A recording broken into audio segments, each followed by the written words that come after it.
noite, o Ministério Público vai sentar no banco dos réus Alberto João Jardim e membros do Governo da Madeira.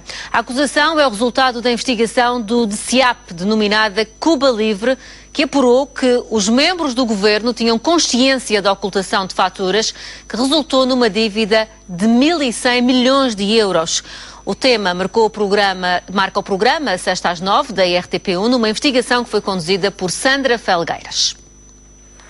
É um dos maiores quebra-cabeças do governo de Passos Coelho e ameaça tornar-se num caso ainda mais grave para um primeiro-ministro que defende a todo o custo esta máxima. Palmadinhas nas costas e grandes elogios. Foi essa demagogia e esse populismo que nos trouxe até aqui. As primeiras notícias a apontarem para buracos financeiros na Madeira e dívidas ocultas começaram a surgir em agosto de 2011. O Tribunal de Contas, pouco depois, confirmava. O Banco de Portugal e o Instituto Nacional de Estatística insurgiam-se, considerando inédito que um governo regional tivesse pago obras sem as comunicar desde 2004. A 21 de setembro, Pinto Monteiro ordenava a abertura de um inquérito-crime. Em meados de abril, 2 procuradoras do DCIAP viajavam para o Funchal e lideravam as primeiras buscas da GNR no âmbito de um caso batizado como Cuba Livre. Alberto João Jardim, o político mais antigo em funções, indigna-se contra aquilo a que chama a justiça do continente. Toda a gente percebe que isto é uma trama para me atingir a mim.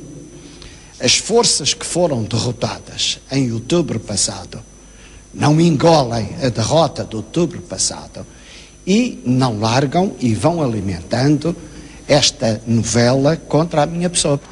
Quase um ano depois, o DCIAP está pronto para acusar Jardim de prevaricação, um crime que, tendo uma moldura penal superior a 3 anos, liberta os procuradores de pedirem autorização ao Conselho de Estado e à Assembleia Legislativa Regional para o interrogar. Mas, mais uma vez, Jardim reage assim à primeira.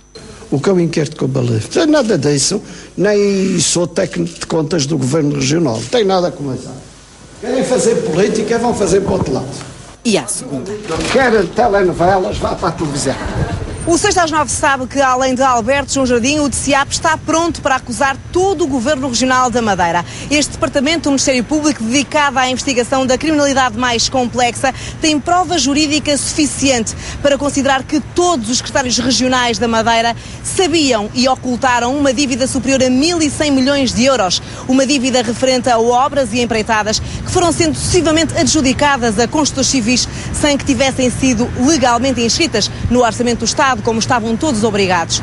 Neste momento, o 6 às 9 sabe também que Auristela Pereira e Carla Dias, as procuradoras responsáveis por esta investigação, estão prontas para viajar para a Madeira e interrogarem Alberto João Jardim e todos os secretários regionais do seu governo. Nesse momento deverão ser constituídos arguidos e nas 24 horas seguintes deverá ser deduzida a acusação. Mas por aí pela Madeira, Paulo Jardim, confrontados com estas notícias, RTP, o Governo Regional continua em silêncio. Silêncio quase absoluto da parte de todo o Executivo.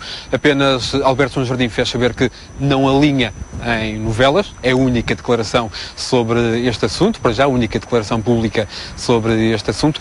De resto, quase todo o Executivo atual transita do governo anterior, com uma exceção, o secretário da Educação, Jaime Freitas, não fazia parte do governo anterior, era Francisco Fernandes, na altura o secretário da Educação, e também o Luís Santos Costa, o responsável então pelas obras públicas, que não transitou para este governo, já que a secretaria foi extinta. De resto, todos os elementos do governo mantêm-se e transitaram do anterior governo para este, mas nenhum deles fala sobre o assunto. A ordem é mesmo para silêncio absoluto.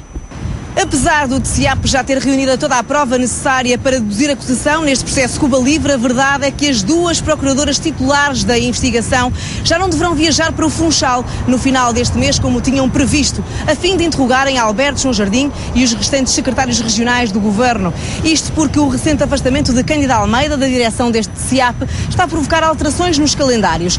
Como a comissão de serviço da mais antiga magistrada portuguesa só termina dia 8 de março, é muito crível que só a partir partir dessa data as diligências do Cuba Livre possam avançar. Estes atrasos nos processos deverão repercutir-se também em casos como o BPN, o Monte Branco e o Angola Gate. Neste último, o 6 às 9 sabe que falta apenas uma diligência, a chegada de uma carta rogatória para que possa ser deduzida a acusação. Depois do telejornal, a RTP Madeira abre um especial informação precisamente sobre este caso, Cuba Livre.